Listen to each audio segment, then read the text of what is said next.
और देखिए, भोपाल की मध्य विधानसभा से कांग्रेस प्रत्याशी आरिफ मसूद ने जीत का दावा किया है। न्यूज स्ट्रीट से बात करते हुए आरिफ मसूद ने कहा कि विकास के मुद्दे पर चुनाव लड़ेंगे। उनकी ओर से यह भी कहा गया कि कांग्रेस ने मोहब्बत के साथ जीत का पैगाम फैलाया है। सुनिए। मध्य प्रदेश में कांग्रेस ने 144 प्रत्याशियों की सूची जारी कर दी है और तमाम सर्वे का आधार बताते हुए सूची को बेहतर बता रहे हैं। इस समय हमारे साथ बात करने के लिए मध्य से विधानसभा प्रत्याशी आरिफ मसूद साहब है। मौजूदा दौर में भी अभी विधायक है। हम सीधे से बात करते हैं। आरिफ भाई, सबसे पहले तो सूची को किस तरीके से देखना है? बहुत अच्छी है और कमलनाथ जी ने जिस तरह मेहनत करी थी और तमाम वरिष्ठ नेताओं को साथ लेके एक सामंजस्य बनाया था सुरजेवाला जी ने और जितेंद्र भगत सिंह जी ने, उसका परिणाम दिख रहा है। कई सिटिंग एमएलए हैं जिनको वापस भरोसा जताया गया है। उन लोग जाहिर है उनको देना चाहिए था, क्योंकि लोकतंत्र की जब हत्या हो रही थी, जब डराया जा रहा था, पैसों से खरीदा जा रहा था, उस वक्त वो कांग्रेस के साथ खड़े रहे, तो इसलिए और जनता के साथ भी खड़े रहे, तो दोनों तरफ उन्होंने जब निभाया तो उनको मौका देना था। बीजेपी लंबे समय से कह रही थी कि आप लोग सूची जारी नहीं कर सकते, पट्टाबाज चल रहा है और अंदर द्वंद्व चल रहा है आप लोग के बीच में। आप क्या कहते हैं? अब ये तो उनसे सवाल करा जाए, वो तो 136 4-5 बार में डिक्लेयर करें। कमलनाथ जी ने एक ही बार में, कांग्रेस हाईकमान ने जो एक ही बार में 144 कर दी। तो हम तो पहले भी कहते थे हमारी तैयारी मजबूती के साथ है। हमारा कार्यकर्ता चुनाव लड़ेगा इस बार, चेहरा कोई भी हो, चुनाव कार्यकर्ता लड़ेगा। विधानसभा में क्या मुद्दे होने जा रहे हैं? जो घोषणाएं कमलनाथ जी ने की हैं, लगभग 11 घोषणाएं हमारी हो चुकी हैं। पढ़ो पढ़ाओ योजना है, 500 रुपए है, सिलेंडर है, इसी तरह 1500 है, मकानों को है, जो मकान जहाँ हैं, ऐसे बहुत सारी चीजें हैं। और हम तो जनता से यही कहेंगे कि आपने पहले हमें मैंडेट दिया था, आपने सरकार बनाई थी, हमारी सरकार इन्हें छीनी थी। कमलनाथ जी को पूरे 5 साल इस बार आप दीजिए, मजबूती के साथ दीजिए, तो आपको इंशाल्लाह मध्य प्रदेश में विकास दिखेगा, नौजवानों को रोजगार दिखेगा। हालांकि देखिए, इस तरह लगातार आरिफ भाई का कहना है कि कई मुद्दे रहे, हालांकि इसमें विकास का मुद्दा रहा और सबसे महत्वपूर्ण मोहब्बत का पैगाम उन्होंने पहुंचाया, ये दावा किया जा रहा है। मध्य की जनता कितना भरोसा करती है, एक बार फिर से मतदान के दिन कितना किस प्रत्याशी को अपना मतदान का अधिकार देती है, ये तो देखना होगा। वीडियो में प्रदीप रातुल शर्मा, न्यूज स्टेट, मध्य प्रदेश, छत्तीसगढ़, भोपाल। और चलिए, अधिक जानकारी के साथ भोपाल से सहयोगी नीलम जुड़ी हुई हैं, वहीं ग्वालियर से सहयोगी विनोद जुड़े हुए हैं। सबसे पहले नीलम, आपका रुख करते हुए भोपाल मध्य की मैं बात करूं तो वहां से आरिफ मसूद को टिकट दिया गया है। वर्तमान विधायक है, वहां के कांग्रेस के एक महत्वपूर्ण चेहरे हैं, बड़े चेहरे हैं, और जिस क्षेत्र से उन्हें टिकट दिया गया उस क्षेत्र में उनका काफी दबदबा है, काफी वर्चस्व है। ऐसे में बीजेपी की ओर से जिन्हें भी प्रत्याशी बनाया गया है, किस तरीके से यहां पर मुकाबला और क्या कुछ समीकरण साधते हुए यहां पर कांग्रेस नजर आ रही है? Hello hello hello hello, audio check audio check audio check. जी बिल्कुल, देखिए भोपाल के अगर हम मध्य विधानसभा सीट की बात करते हैं तो 2018 के चुनाव में आरिफ मसूद ने ये जो सीट है उसे जीता था। बीजेपी के सुरेंद्र नाथ सिंह मम्मा जो है उनका मुकाबला हुआ था और जो है उन्हें करारी हार का सामना करना पड़ा था। इसके पहले ये जो सीट थी वो बीजेपी के पाले में ही अक्सर रहा करती थी, पर 2018 के चुनाव में जो तस्वीर थी मध्य विधानसभा की वो बदली और कांग्रेस से विधायक आरिफ मसूद को जो है जनता ने जितवाया और उन पर भरोसा जताया। और इसी के मद्देनजर देखिए, जब बीजेपी ने अपनी सबसे पहली सूची जारी की थी तो उसमें जिन हारी हुई सीटों में प्रत्याशियों की घोषणा थी उसमें भोपाल की मध्य विधानसभा भी थी, जहां से ध्रुव नारायण जी को जो है प्रत्याशी बना करके चुनावी मैदान में उतारा गया है। एक बड़ा चेहरा है बीजेपी की तरफ से। अगर हम भोपाल की बीजेपी की बात करते हैं तो काफी सक्रिय रहे हैं और जो है पहले भी विधायक रह चुके हैं, तो ऐसे में बीजेपी ने एक बार फिर से मध्य क्षेत्र से उन्हें प्रत्याशी बनाया और अब कांग्रेस की तरफ से आरिफ मसूद पर एक बार फिर से भरोसा जताया गया है। तो जाहिर तौर पर देखिए कड़ी टक्कर या कांटे की टक्कर जरूर देखने को मिलेगी इस सीट पर, क्योंकि ये सीट पहले बीजेपी के खाते में रही पर फिर जनता ने अपना मन बदला और कांग्रेस के खाते में आई। और जिस तरह से अभी हमने थोड़ी देर पहले आरिफ मसूद को सुना, वो कह रहे थे कि विकास का मुद्दा रहेगा और उन्हें भरोसा है कि जिस तरह से 2018 के चुनाव में कांग्रेस की सरकार बनी थी पर मैंडेट हमारा छीन लिया गया, पर 2023 में हमें भरोसा है कि एक बार फिर से जनता अपना जो है उम्मीद कांग्रेस से लगाए बैठी है, भरोसा जरूर दिखाएगी और कांग्रेस सरकार बनाएगी। तो कहीं न कहीं एक आत्मविश्वास जरूर है आरिफ मसूद के मन में कि बीते 5 सालों में जिस तरह से विधानसभा में वो सक्रिय रहे हैं, अपने काम को लेकर के जिस तरह वो कह रहे थे, तो हो सकता है कि इस बार एक कड़ी कांटे की टक्कर जरूर देखने को मिलेगी, क्योंकि बीजेपी का फोकस न सिर्फ हारी हुई सीटों पर है बल्कि इस कोशिश में भी है कि 2018 में जो सीटें हारी गई थी और उसके पहले वो बीजेपी के पाले में थी। देखिए 2013 में जब चुनाव हुए थे तो कई ऐसी सीटें थी जो बीजेपी के हाथ में थी, पर और 2018 में बीजेपी को लग रहा था कि वापस से जो है 13 जैसी जीत उन्हें मिलेगी, पर 18 में काफी नुकसान उठाना पड़ा था। कई ऐसी सीटें थी जो बीजेपी के पास रहती थी, पर 2018 में जो है तस्वीर बदली और कांग्रेस के पाले में ये सीटें चली गई। मध्य विधानसभा की सीट भी लगभग कुछ इसी तरह की थी, इसीलिए सबसे पहले जो है यहाँ पर बीजेपी ने अपने प्रत्याशी को चुनावी मैदान में उतारा। और अब कांग्रेस को भी पता था कि आरिफ मसूद एक ऐसा चेहरा है जो बीते 5 साल से जनता के बीच में रहे हैं, काफी सक्रिय रहे हैं, तो उन्हीं पर जो है एक बार फिर से भरोसा जताया गया। तो जाहिर तौर पर इस सीट में जो है मुकाबला देखना एक काफी दिलचस्प हो जाएगा कि कितना जनता जो है एक बार फिर से बीजेपी को वापस लाती है या फिर कांग्रेस के साथ ही जो है अपना पक्ष लेकर के चलती है। जी बिल्कुल नीलम, और ये देखना बेहद अहम भी हो जाएगा। बनी रही हमारे साथ, लौटती हूं मैं आपके पास, और विनोद भी लगातार जुड़े हुए हैं। विनोद, मैं यहाँ पर केपी सिंह का जिक्र करूंगी, क्योंकि केपी सिंह को शिवपुरी से टिकट दिया गया है। हमेशा से केपी सिंह पिछोड़ से चुनाव लड़ते आ रहे हैं, 5 बार के वहां से विधायक रह चुके हैं, लेकिन इस बार शिवपुरी को क्यों चुना गया? इसके पीछे की स्ट्रैटेजी क्या है कांग्रेस की? सिंधिया के धुर विरोधी केपी सिंह बताए जाते हैं।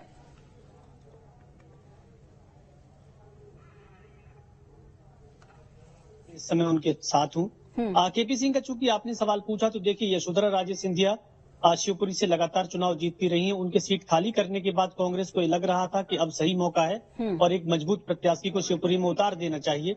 यही वजह रही कि हाल ही में पार्टी में शामिल हुए वीरेंद्र रघुवंशी को पार्टी ने टिकट नहीं दिया और केपी सिंह को चुनाव मैदान में उतार दिया। कहीं न कहीं देखिए भारतीय जनता पार्टी के लिए अब ये चुनौती रहेगी, और चुनौती ग्वालियर दक्षिण में भी बीजेपी के लिए साबित हो रही है, क्योंकि एक बार फिर से पार्टी ने ग्वालियर के वर्तमान के विधायक दक्षिण से प्रवीण पाठक को फिर से चुनाव मैदान में उतारा, फिर से भरोसा जताया। प्रवीण पाठक मेरे साथ हैं।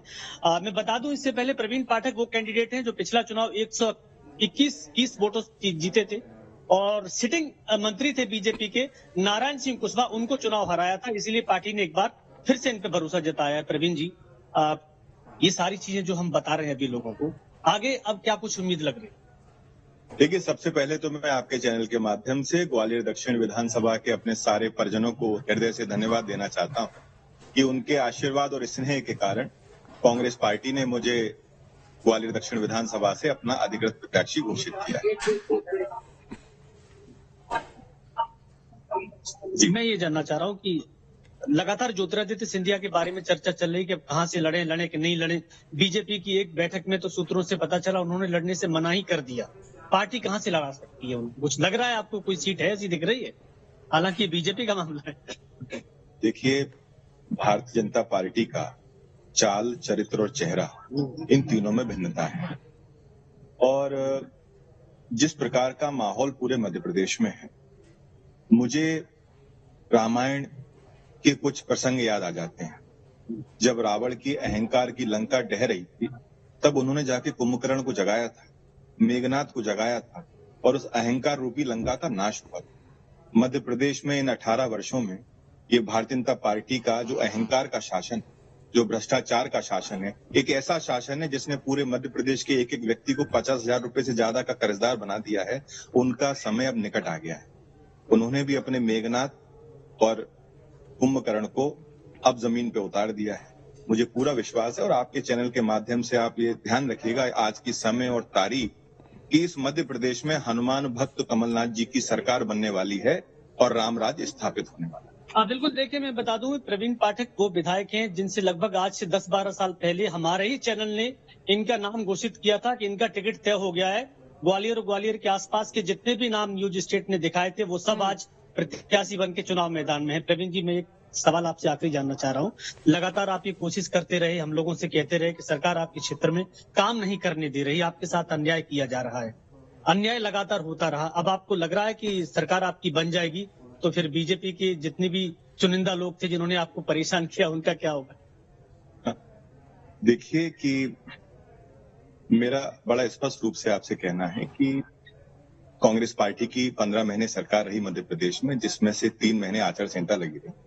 11 महीने में जो ग्वालियर दक्षिण को मिला वो एक एलिवेटेड ब्रिज मिला और 1000 बिस्तर का अस्पताल मिला, जिसको आज बीजेपी ढोल पीट पीट कर अपना बता रही। एक शायर की 2 लाइनें याद हैं कि चाहे कोई खुशियां छीन ले तुमसे, पर जब तुम हंसी बांटो तो भूल मत जाना। मैं किसी को भूलने वाला नहीं हूं। मैं भारतीय जनता पार्टी की तरह आक्रोश में राजनीति नहीं करता, रिवेंजफुल राजनीति नहीं करता। ईश्वर जब हमको मौका देगा, जिसकी पूरी उम्मीद है, हम लोग कोशिश करेंगे कि सभी लोग मिलजुल कर रहें और सारे क्षेत्रों में विकास हो। लगातार आप मैं देख रहा हूँ प्रवीण जी कि आप सारी चीजें भूल के इस पूरे कार्यकाल में अपने 5 साल के में आप ग्वालियर दक्षिण छोड़ के कहीं नहीं गए। कई विधायकों को मैंने देखा, दूसरी विधानसभाओं में कार्यक्रम किए हैं, आते जाते रहे हैं, लेकिन आपने एक एक घर नाप दिया। उम्मीद है कि जो 121 वोट की आपकी जीत थी वो इस बार कितनी बड़ी होगी? इसमें आपका भी सहयोग है, आपको धन्यवाद। आपकी सलाह का भी सहयोग है। दूसरा, जब ग्वालियर दक्षिण विधानसभा की परिजनों ने 12 दिसंबर 2018 को मुझे आशीर्वाद दिया, तो ये मेरी जिम्मेदारी बनती थी, मेरा कर्तव्य था कि मैं पूरे समय उन तक रहूं। जब कोविड में बड़े बड़े नेता अपने बेडरूमों से बाहर नहीं निकल रहे थे, उस समय ग्वालियर दक्षिण विधानसभा का ये बेटा अपने परिजनों की जान की लड़ाई लड़ रहा था। ग्वालियर दक्षिण विधानसभा के परिजन अब ये समझ गए और जान गए, हमारा कोई पॉलिटिकल रिश्ता नहीं है, हमारा कोई नेता और कार्यकर्ता का रिश्ता नहीं है, नेता और जनता का रिश्ता नहीं। ग्वालियर दक्षिण विधानसभा में प्रवीण पाठक ग्वालियर दक्षिण विधानसभा का बेटा है, और जब बेटा मैदान में होता है तो नेताओं को लोग नहीं पूछते। बिल्कुल, देखिए मैं बता दूं, प्रवीण पाठक को मैंने देखा है जमीन पर चलते हुए लोगों के बीच में, क्योंकि पूरा 5 साल का कार्यकाल लगातार कोरोना से भी पीड़ित रहा और एक तस्वीर इनकी सोशल मीडिया और मीडिया पे लगातार वायरल होती रही। पीछे पीछे ऑक्सीजन का ट्रक और ये आगे आगे दौड़ रहे थे लोगों को ऑक्सीजन पहुंचाने के लिए। वाकई में संघर्ष में जीवन रहता है जब कोई विधायक जनता का प्रतिनिधि बनकर ऐसे काल में लोगों के बीच में काम करे, जब सारी व्यवस्थाएं अव्यवस्थित हो जाएं, तो कहीं ना कहीं जनता उस पर भरोसा करती है। और इसीलिए मुझे लग रहा है कांग्रेस पार्टी ने इन पे भरोसा एक बार फिर से जताया है। जी बिल्कुल विनोद, और जिस तरीके से ग्वालियर के समीकरण को साधने की यहां पर कोशिश की गई है कांग्रेस की ओर से, अब देखना होगा कि आने वाले विधानसभा चुनाव में कितना असर और बीजेपी से कितना कड़ा मुकाबला होता है। मैं लौटती हूं आपके पास, नीलम भी लगातार जुड़े हुई है। नीलम, करीब 69 नाम पहले से ही विधायक हैं जिन्हें एक बार फिर से मौका दिया गया है, और अगर बीजेपी की जो चौथी सूची आई थी उसका मैं जिक्र करना चाहूंगी यहां पर, क्योंकि कई ऐसे नाम थे बीजेपी के जो मंत्री थे जिन्हें मौका दिया गया था, और अब उन सीटों पर कांग्रेस ने भी उम्मीदवार घोषित कर दिए हैं। जैसे अगर कैलाश विजयवर्गीय की बात करूं तो इंदौर 1 से संजय शुक्ला, जो कि अभी वर्तमान वहां पर विधायक हैं, उन्हें टिकट दिया गया है। या फिर अगर मैं प्रहलाद पटेल की बात करूं तो नरसिंहपुर से उन्हें बीजेपी ने प्रत्याशी बनाया था, अब उनके सामने लाखन सिंह पटेल होंगे। तो कितना कड़ा मुकाबला यहां पर होते हुए देखती हैं आप?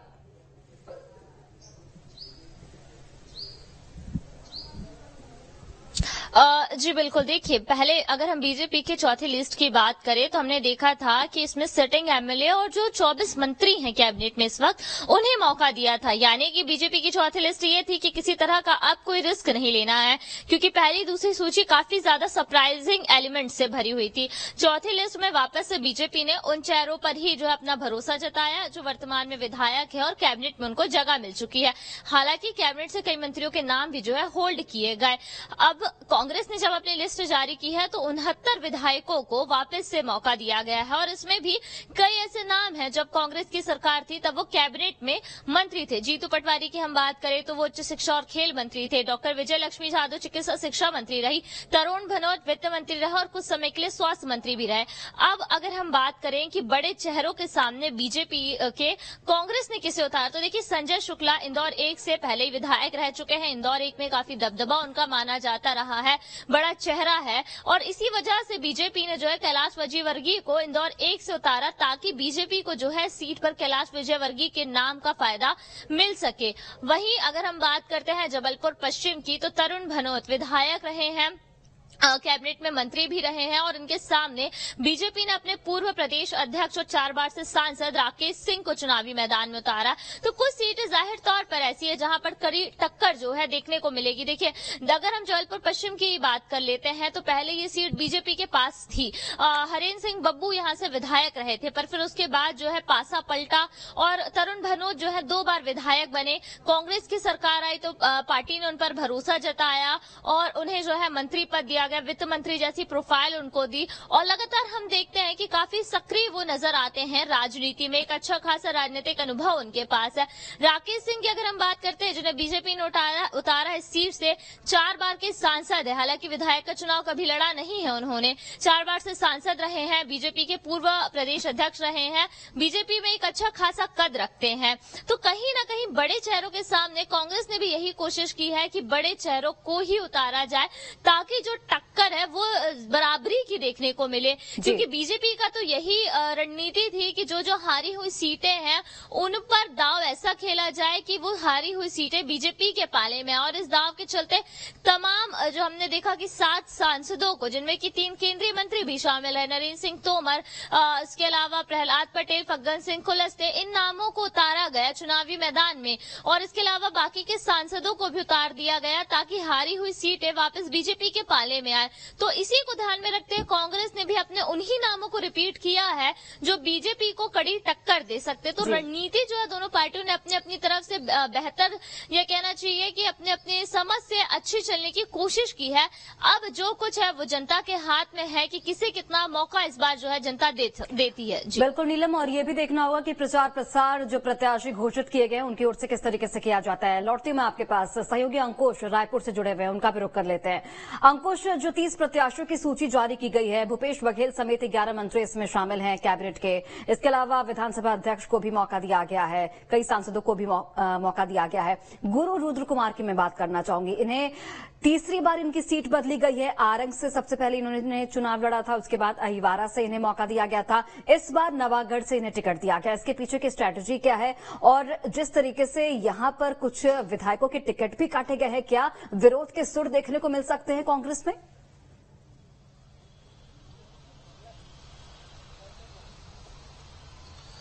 देखिए, जिस तरीके से अभी टिकट की घोषणा हुई है, वितरण हुआ है, उसके बाद से अभी विरोध के सुर कहां से उठे हैं ये खबरें अभी आना शुरू नहीं हुआ है, लेकिन निश्चित तौर पर 5 से 6 विधायकों के टिकट काटे गए हैं, तो स्वाभाविक तौर पर विरोध के सुर उठते हुए दिखाई देने वाले हैं। ये तस्वीरें जो है बीजेपी में शुरुआती तौर पर देखने को मिल रही हैं और अब कांग्रेस में कहीं ना कहीं देखने को मिलेगी। जहां तक गुरु रुद्र कुमार की बात है, जो कैबिनेट में मंत्री हैं, और कैबिनेट में मंत्री रहने के पहले की अगर बात करें, जो पहले चुनाव रहे हैं, तो आरंग विधानसभा से वो चुनाव लड़ चुके हैं, अहिवारा से वो विधानसभा चुनाव लड़ चुके हैं। दोनों जगह से जीतने के बाद अब तीसरी बार जब 2023 में पार्टी ने उन्हें प्रत्याशी बनाया है, तो नवागढ़ से उनको चुनावी मैदान में उतारा गया है। सबसे महत्वपूर्ण बात ये समझने वाली होगी कि वो एक सामाजिक गुरु है, और सामाजिक गुरु होने के साथ साथ ये उन्हीं क्षेत्रों में उनको चुनावी मैदान में उतारा गया है जहां पर उनके समाज की संख्या बहुत ज्यादा है। चाहे वह अहिवारा की बात कर लें, आरंग की बात कर लें, या फिर नवागढ़ की बात कर रहे हैं, तो नवागढ़ में भी उनके जो सामाजिक संख्या है वोटर्स की, वो जो है निर्णायक भूमिका निभाती है मतदान के बाद। तो अब शायद यही स्ट्रेटेजी रही होगी। दूसरी सबसे महत्वपूर्ण बात है कि जो नवागढ़ विधानसभा से जो दयालदास बंजारे जो पहले से विधायक हैं कांग्रेस पार्टी के, वहां से उनको अब कहीं दूसरी जगह से टिकट दिया जाएगा क्या, ये एक महत्वपूर्ण सवाल निकलकर सामने आ रहा है 30 प्रत्याशियों की सूची में। क्योंकि अगर उनके दूसरी सूची में कहीं नाम शामिल होता है तो ठीक है, लेकिन अगर दूसरी सूची में उनका नाम शामिल नहीं किया जाता है तो स्वाभाविक तौर पर एक बड़ा नाम जो छत्तीसगढ़ सरकार में संसदीय सचिव हैं दयालदास बंजारे, और उनका टिकट मतलब माना जाएगा कि काट दिया गया। अगर उनका टिकट काट बिल्कुल अंकुश, और इसके पीछे की स्ट्रैटेजी क्योंकि कांग्रेस की यही है कि किसी तरीके से जो तमाम समीकरण है उसको साधा जाए। आप तीनों बने रहिए मेरे साथ, एक छोटे से ब्रेक के लिए रुकते हैं, जल्द हाजिर होते हैं।